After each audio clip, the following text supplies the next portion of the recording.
Ça va les gars? What? Friends.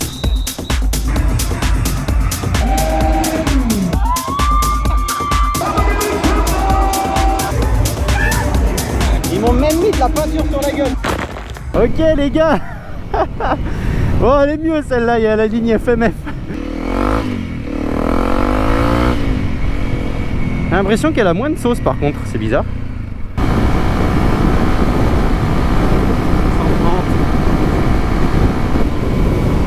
Bon les gars, présentation de cette nouvelle CRF du coup. Il y a ça là, je pense pas que ça va tenir tout le voyage. Son pare-chaleur. Nouvelle 300 CRF, c'est exactement la même, sauf que celle-là, il y a une ligne FMF dessus. J'ai remis mon support téléphone d'AFI, qui va bien. Elle a 11 000 km celle-là. Les pneus, c'est des mixtes. Enfin, c'est des enduro, on va dire. C'est moins des pneus cross, tu vois, ils sont moins profilés carrés de base. Je pense que ça devrait aller mieux, et en plus, il y a plus de gomme. Donc nickel, elle a un peu plus de bornes, mais les pneus sont en meilleur état, donc ça va aller mieux. En soi, l'autre avait 5000, celle-là, elle a 11 000, bon... Pas une grosse différence, hein. L'usure d'une moto tu la vois ici souvent, tu vois, sur le cadre. On voit que là c'est un petit peu usé, mais bon ça va. Regarde le bras oscillant, il est nickel. C'est pas une moto qui a fait du tout terrain. Tu prends la chaîne. Ouf. Oh putain la chaîne. Ah non mais je suis en première en tension, ouais. J'allais dire elle est trop tendue. Donc non, la brelle elle est en bon état en soi. Et surtout j'ai le rack à l'arrière pour pouvoir attacher mon sac. Ça va être important. La petite ligne FMF, je pense que c'est de la ligne chinoise, mais enfin un joli petit bruit. Et plus joli en rouge. Ça ressemble plus à une vraie CRF, tu vois. Bon les amis, départ à la fraîche ce matin, il fait déjà 28 degrés. Premier gros jour de roulage on va dire, parce que là je vais à Phuket. Donc on part de Krabi, on va à Phuket, tout le monde dort. C'est encore 5h30 du matin.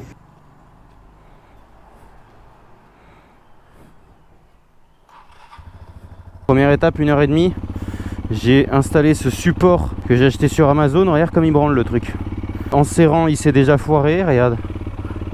Voilà, foiré sur lui-même. Donc support Amazon, grosse daube. N'achetez jamais ça. Bon, en tout cas, c'est la fraîche. 6h25 du matin. On a même le lever de soleil là-bas. Magnifique. Et ben on est parti pour Phuket, hein, les gars. Tiens, on va voir si avec un petit appel d'embrayage elle lève en deux là. Même pas. C'est un 300 cm3 avec un appel en deux, elle lève pas. C'est grave quand même. Ah ouais, c'était léger hein. Bon, elle est pas très puissante. On réessayera hors de la ville parce que là j'ai pas envie trop de me faire remarquer. Enfin, par contre le rétro il est un peu mou. Regarde cette ligne droite de l'infini. Good. Là les gars, pour vous mettre dans le contexte, c'est tout simplement un Thaïlandais que j'ai croisé à un feu rouge. 500, yeah, 500. This 3. 3. Yeah.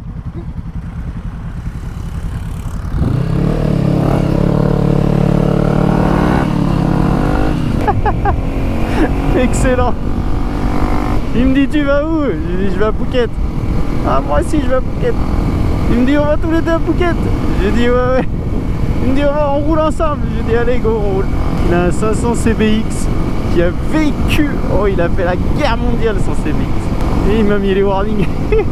On roule ensemble. Voilà. Je trouve un collègue de route. Excellent. Les Thaïlandais c'est des tueurs. Alors, il roule un peu plus vite que moi parce que moi à 120 je suis en zone rouge. Il est chargé lui. Il est chargé comme un mulet. Là il me fait signe qu'il veut s'arrêter, boire un coup, du coup bah je m'arrête avec lui pour parler un petit peu. Coffee. Coffee.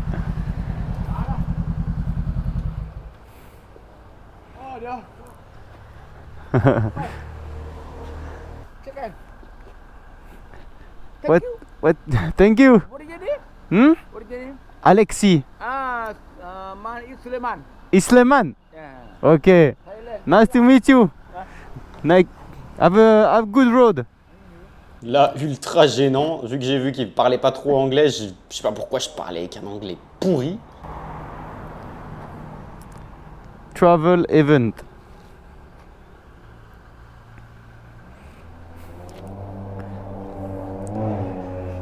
Wow, les longues portées et tout, frérot. Il a mis des LED. Dek. Apa? Hmm? Carabao, kucing dek. Carabao. Ah. Yeah, I go. Ok. Go, go. For coffee. Dah. Ni ada kilo dah.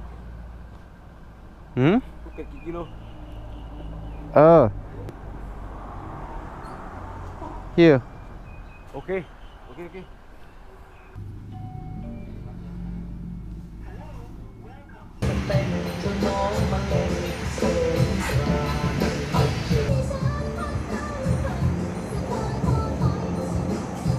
Ini, saya beli ya.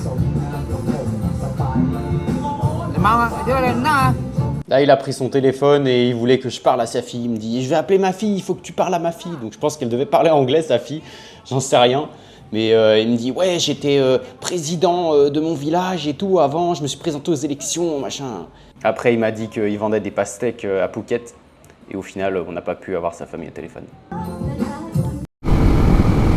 Oh les gars, je viens de croiser une horde de motards, mais ils étaient au moins 30, avec des grosses cylindrées. Je suis en train de me demander si j'ai bien fait de prendre une enduro, si j'aurais pas mieux fait de prendre, je sais pas, un 7,5 GSXS ou...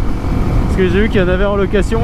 Regarde les routes en plus, c'est que du bitume là. J'espère qu'il y aura du off-road, hein, que j'ai pas pris ça pour rien. En tout cas, mon pote que j'ai croisé là, le Thaïlandais, il est arrivé, il a disparu aussi vite qu'il est arrivé. Le mec il s'est volatilisé. On a parlé un moment sur le parking, on a échangé nos contacts et tout. Il m'a dit qu'il vendait des pastèques à Phuket. Il m'a donné l'adresse de là où il vendait ses pastèques. Je vais passer voir son stand. Je lui ai dit bon, on va retourner rouler. Il m'a dit ouais. Et là il a démarré sa moto et est parti. Et là j'ai pas remis la main dessus. Donc il s'est volatilisé. Je pense que pour lui c'était un au revoir. Bon, normalement ça emmène à une rivière, ça, on va voir. Toutes les routes mènent à Rome, normalement, mais celle-ci, je pense pas. Regardez les compères. Ça va les gars?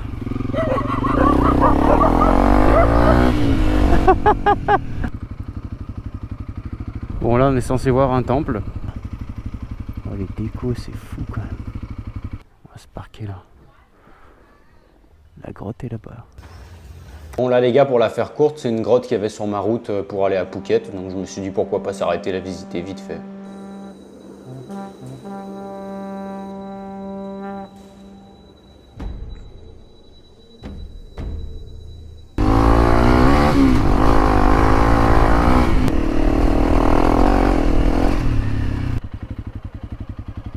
Ça c'est le dernier arrêt que j'ai fait sur ma route pour aller à Phuket. C'était un point de vue avec apparemment une super vue. Le truc c'est qu'on pouvait pas monter en moto, c'est dommage. On devait obligatoirement prendre des navettes. Toyota Hilux, hein, comme ça au passage.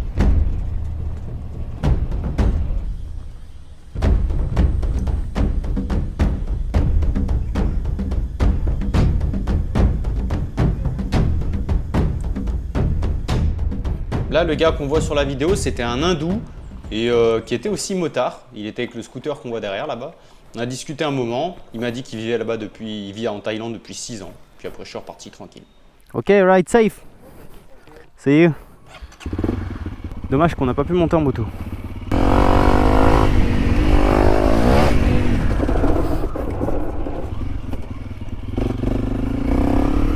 On a fait un trave, mon pote. Elle est partie en crabe la moto. Là on va direction Phuket, on arrive dans 35 minutes. Je suis en train de faire la course avec un Thaïlandais, ça me fait rire, je vais le laisser me doubler. Vas-y tout. Merci.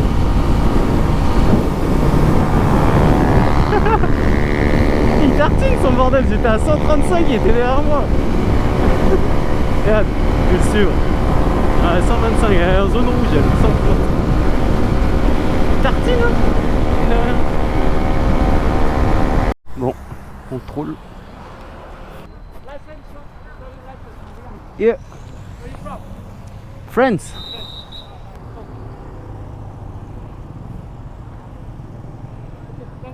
Thank you. Comme une lettre à la poste. Ouais, je crois que je vais prendre la douche, les gars.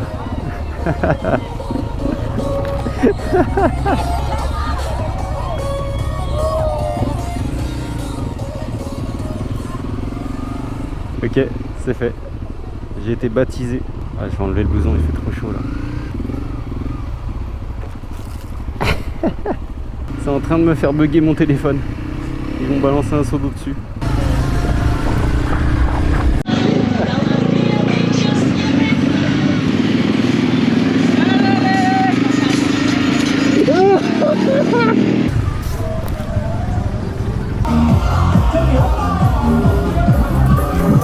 Les gars, c'est la guerre de l'eau aujourd'hui là.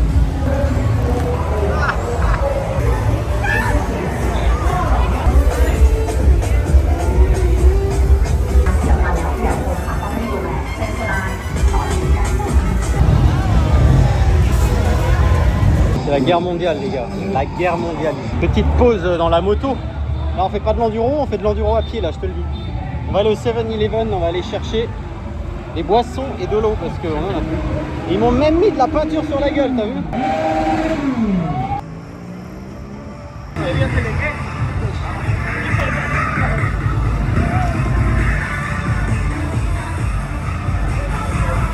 Ah, les gars, je suis passé dans la rue là, c'était hard, elles m'ont sauté dessus.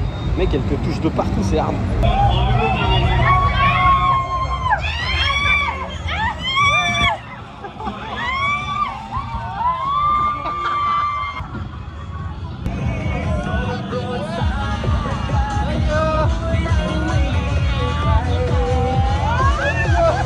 Ah, ça m'a tartiné là.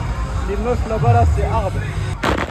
Ah, wow, this one is cold. Cold, this one. Oh la guerre, je vais me poser, je vais filmer, je vais vous montrer.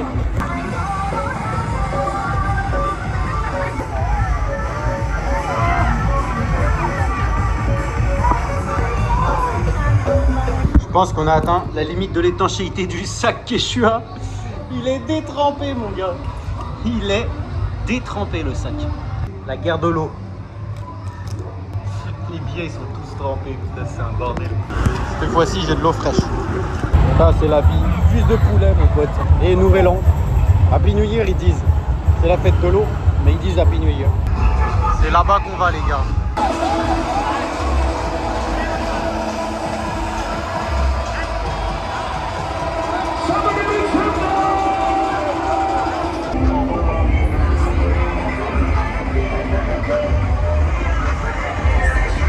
L'état des lieux, regarde, je suis peint, je sais pas ce que c'est, on dirait du savon avec du sable. Regarde, il t'en étale sur la gueule. En fait, pendant 2 secondes, t'as du savon, après tu te prends 3 seaux d'eau remplis de glaçons dans la gueule, t'as plus de savon.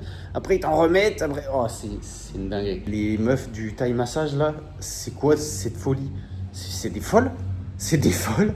Elles te touchent de partout, elles te mettent la main dans le... Oh, elles veulent te tirer le caleçon et tout. Tu es là avec ton pistolet à eau, à arroser les gens, elles te font massage boum boum.